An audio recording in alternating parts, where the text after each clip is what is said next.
It's like piss. Uh-oh. Spoke too soon, guys. The entire wire and loom. Hey! Yes! Yes! Just can't wait to sit in the Reliant and then you can just see these Kawasaki Ninja clocks in there. It's gonna be so sick. Good morning, everybody. We are back with the ZX6R Kawasaki 600, which here we are putting the engine out of this into my old three-wheeler Reliant. So in the last episode you'll see we actually got the bike running. So we actually bought this bike as a running bike and then we got it home and it wasn't running, so God knows what happened there. So I dived down into everything. We checked fuel, it's getting spark, but the plugs were actually really bad, so we changed 3 of the plugs and now it's running good. We couldn't change one of the plug because it's stuck in the head. Not exactly happy about that, but it is what it is. We're taking the engine out so we can dive down some different solutions of how to get that spark plug out the head. Worst case, I have to just get a new head, but we can just put a new head gasket on, so it's not the worst thing in the world. Today, we're actually going to start diving down, getting the engine out of the bike. I haven't got a proper motorbike stand, but I'm hoping I can just put it on a couple of jack stands at the back of the frame. But first of all, we're going to start taking everything off. So the fuel tank is already off, it's just placed there. So what I'm going to do is we're going to drain the oil, drain the coolant, and then we're going to start taking everything off that we physically can see that's going to help get the engine out, like the exhaust, the radiator, and basically just everything in the way. We're going to start getting it out of the way so we can actually get it on jack stands, because we're going to have to take the rear wheel off, I believe, because obviously we need to find a way to get the chain off the engine, and right now it's like obviously strapped to the rear wheel. So I think we're going to have to get it on jack stands, get the rear wheel off, get the chain off, and then we can start dropping out the engine. I have had a quick look on a YouTube video of how people do this quickly, like a time lapse, so I kind of have a rough idea, but again, this is the first time I've ever worked on a bike, so we're probably going to make a few mistakes, but it is what it is. So first of all, let's get the exhaust off, let's drop the oil. So somebody has decided to make their own little split pin with this wire. It goes through the bolt. I'm guessing they've drilled that and put that in, or I'm guessing that there was a hole there and they didn't have a split pin, so they just used a bit of wire. But either way, we're just going to cut it. I've got much room here, so I might have to be a bit of a pro at this to not get it everywhere, because my hand's in the way. Is it off? Oh, I'm going to f this up. I can see it coming. Oh, I'm going to ruin it. I'm going to mess this up. Oh no, smashed it. Get wrecked. Why is it red? Is that definitely engine oil? Is it? Why is it red? Is that normal for bike engines? In my experience with cars is that when engine oil is red, it's usually like that high quality red line shit, whatever they call it. So I'm hoping that's the case here, and I hope this engine's been looked after. One thing for sure is that that engine oil isn't old and it's not black. It's actually really clear now it's coming out. So it's like a red clear engine oil, which is good news. And while that's just drained out, I want to get all the oil out because we're potentially flipping the engine upside down to try and get that spark plug out. So I want to get as much oil out as possible, because if you leave all the oil in, it's going to start coming through all the gullies and the seals and everything like that. So let's try and get as much engine oil out. And as we're waiting, we're going to pull off the radiator. We're going to drain all the coolant. So we'll take it off here, and we should be able to pull that lower than this bit, which is the lowest part of the bike, and all the coolant should come out.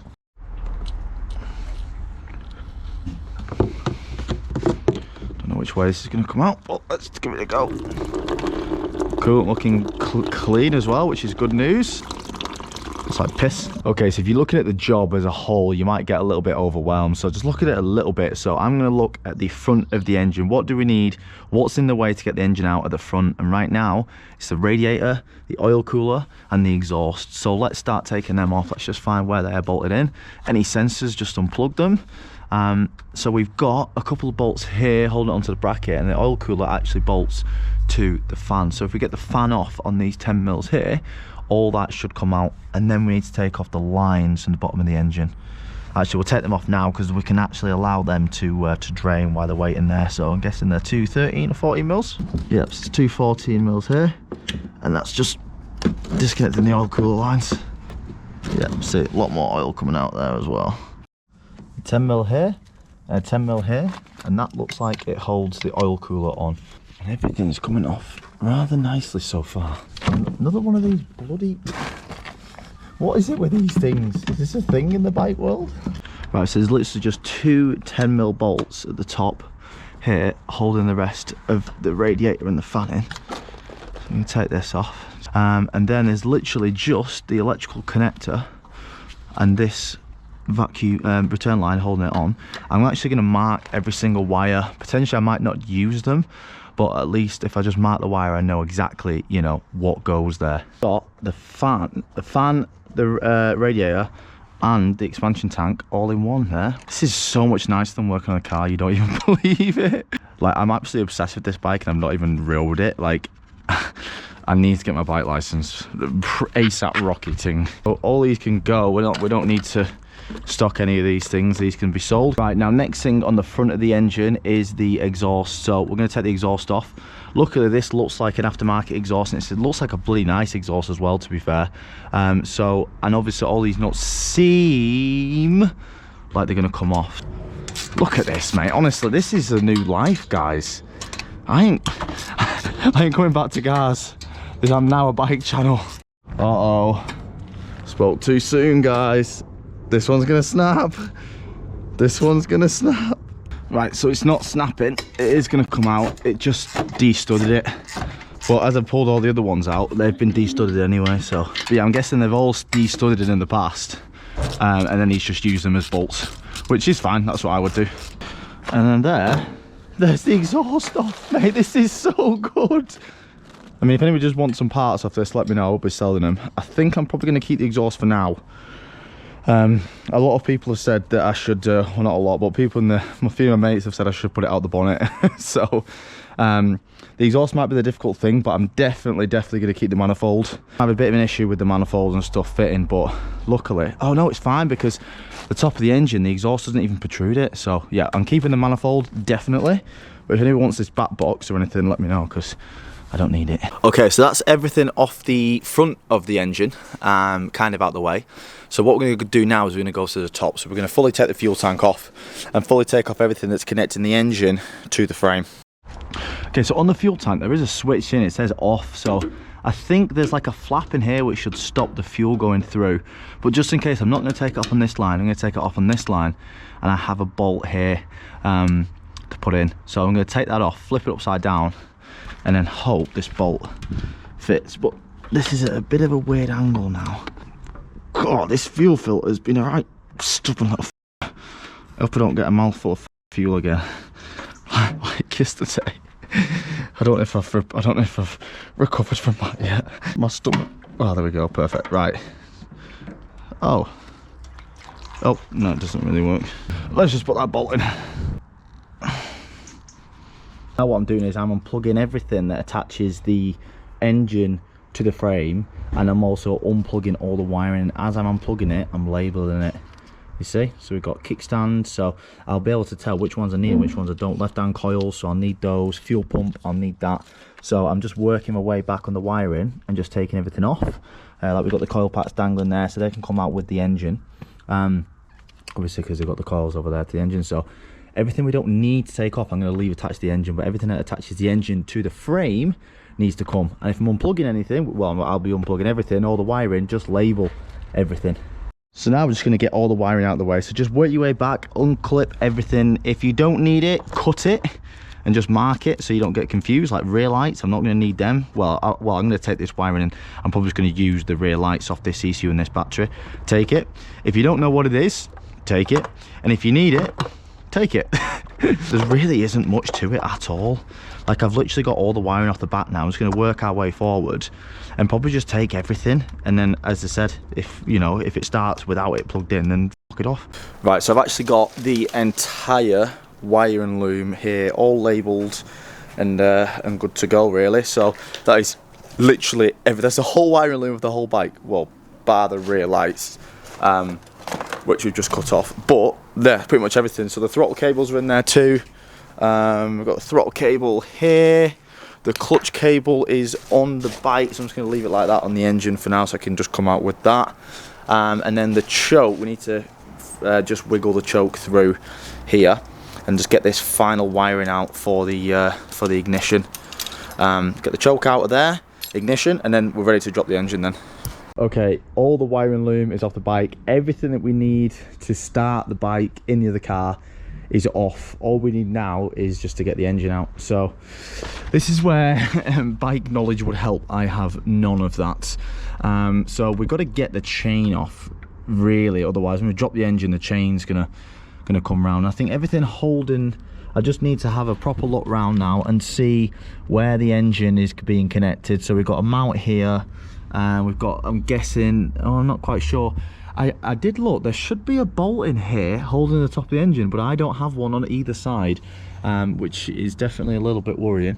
So the only thing really holding the engine in, from what I can see, is literally just the engine mounts at the bottom here, and potentially this one. But I think to get the chain off, I think we may as well just take the back wheel. I think we're going to have to just loosen the tension and take the back wheel off, and then it obviously comes around here into the sprocket, so we're going to have to take this little cover off, and hopefully get access to the sprocket, and then we can loosen the chain. So I think I'm guessing, let's just try and take the back wheel off. I'm guessing it's going to be this big long bolt here which just goes all the way through. This is the gear linkage, so we're going to need this. So if we didn't know on a bike, it's 1 down and then 4 gears, 1 2 3 4 up. That's how a bike works. So we're going to have to find a way to put this in the car, which is going to be interesting. But I might just have to weld a long lever, and then it will just be, you know, down first and then for second, third, fourth, you know.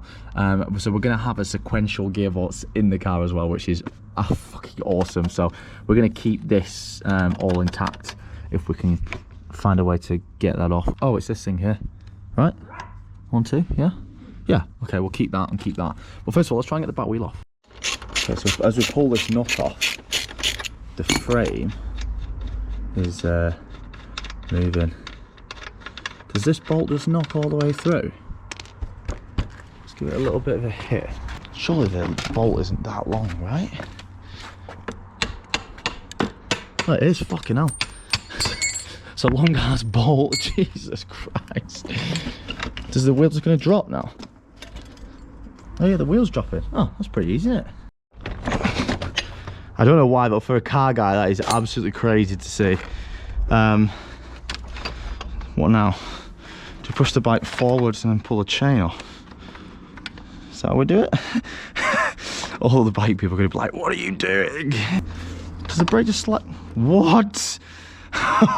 Wow, it's so simple. Oh my god, this is so good to work on. Just like that, right? That is. Wow. Mate, these are unbelievable. These, oh my god, I love these so much. Oh, that's for going for sale. For sale. I can't get over how easy this is to work on. Like, I can literally see why people are so enthusiastic about bikes, because it's just like, for how simple everything is, but the fun you can have, like, and the power and the engine. Oh my, it's honestly, it makes you think how shit cars are made. Honestly, like, this actually makes you think how shit cars are made. This is honestly, like, actually fun to do. Like, if I was doing this job on a car, it'd be like so stressful, so shit, so boring, so dirty. Oh guys, I'm in love. Right, so this is the sprocket cover. So this, if you didn't know how we're gonna make this to the gearbox or diff in the Reliant, you can actually buy an adapter. So you see this sprocket here, it goes over that, and then it gives you 4 holes for a U-joint on a prop shaft. So you turn the sprocket into a prop shaft. So we're gonna have to mount the engine this way in the Reliant, and this is gonna send power straight through a prop shaft to the diff at the back. And basically that's it, really. I don't want to say that's it, it's not gonna be that simple, but I mean, in theory, you know, it's that simple. Oh no, I've got it around. There we go. That should be enough. How do you get the chain out then? Like, if you wanted to take the chain, oh, this bolt here, right? Right, that makes sense. That should be enough for us to get the engine out of the way, to be fair. Just a chain left there. I don't think it's going to get in the way that much. Right, now we just kind of need to see where it's bolted to the engine, and take it all off. So let's go around the other side and make sure there's no like gear levers or clutch levers or anything like that in the way, and then pretty much we're good to drop it out, to be honest. There's literally 2 bolts holding this engine. There's this bolt and that bolt, and I actually can't see anything else. There should be a bolt there and there should be a bolt on the side, but there just isn't. So I literally think there's 2 bolts holding the engine in. Right, let's go and get a jack. Let's get it out. Right, so I think this is one of the engine mount bolts. Right, I'm pretty sure there's just one bolt left holding the engine in. So I've got my sister to help because I've not got quite the best grip on the engine with a jack, because it's just, there's no like flat level surface on the engine, which is really annoying. Should drop out once this is removed. That's better. Right. Nearly. It's exciting times. I've lost that note, but it's fine. Right. Realistically, the engine should drop now. So, nice and slowly, Shad.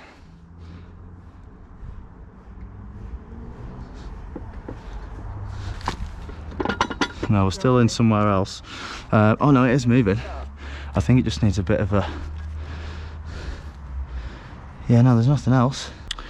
I think it does need to come forward a bit because it's not going to drop over that and I can't take that off. So, right, jack it up a bit. Let me get my pry bar.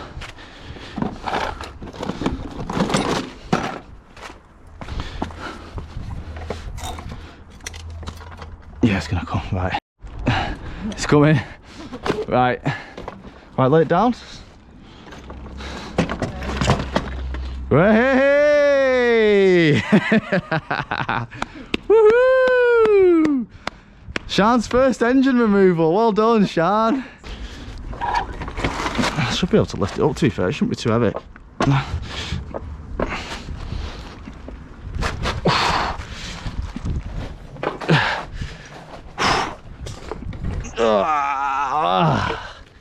There she is. Woohoo! So this took me like maybe a few hours with filming and me not knowing what the hell to do. Honestly, this is what the bike looks like now. It's pretty much just the frame and the brakes, which if anybody wants, let me know. Yeah, let me know. And then here is the engine. This is what's going to be sitting in the Reliant. Tiny little engine. Can you believe that engine just produced like revs to 60,000 RPM? Well, it probably doesn't, that's a red line anyway, but it probably doesn't go that high, but it's still fucking high. And these are the bits we need, so we're going to keep the exhaust, especially the manifold. Oil cooler, although we need a new one, but I'm just going to keep it because of the lines. Fuel pump, dash, air filters, wiring loom, throttle cables, and then this is what we can pretty much sell, to be fair, everything here, and then anything on the bike as well. If life liked me, I would just be having to put that in the Reliant now and then off we go, but unfortunately life doesn't, so we've got a stuck spark plug in the head, so not ideal. But now I've got a bit more you know, room to work and to look down that cylinder. I'm going to have a play about now and see what I can do. The other two options are we can either just take the head off and then do a head gasket and have to mess around with the timing chain. It's a pain in the ass, but at least then I know it's done. At least I know the timing chain's good. At least I know the head gasket's good, and you know we've got a fresh head in it pretty much.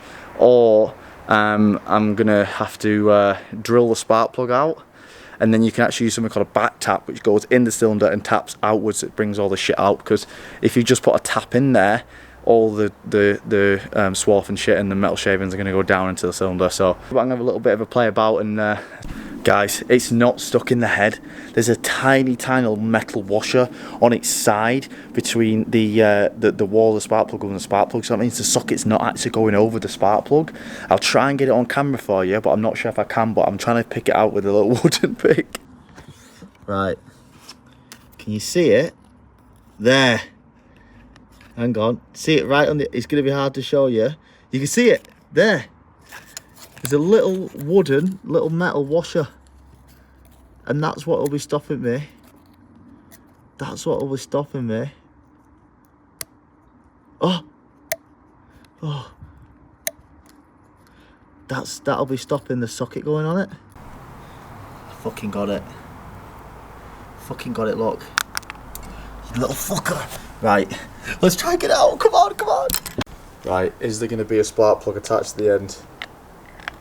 Yes! Yes! Yes! Scrap that, guys. Life does like me, and next thing we can do is start putting it in the engine and get some engine mounts made up. So I'm going to order that. Well, actually no, we're going to start. I need to get like an engine lift really, or something, and and just start placing the engine to make sure it's actually going to go and fit where I want it to fit, because don't forget it needs to be in line with the diff. The two options we can do, we can just get our prop shaft extended and just run one prop shaft, or we can get like a twin prop shaft. Now if it's not perfectly straight or kind of straight, I might need a twin prop shaft in the middle so it can come down and then, you know, it can kind of split, because we don't want a harsh one being on one prop shaft, because the U-joints will just tear the U-joints apart. So I'm so buzzing that was just something stupid in the spark plug, so we can start going. And oh my god, this is going to be so, once the engine's in, like once the engine's actually mounted in, and once the drive shaft's mounted on, it's going to be easy. Like plumbing up all this there's nothing to it, like there's literally nothing to it. So I just can't wait to sit in the Reliant, and then you can just see these Kawasaki Ninja clocks in there. It's going to be so fucking sick.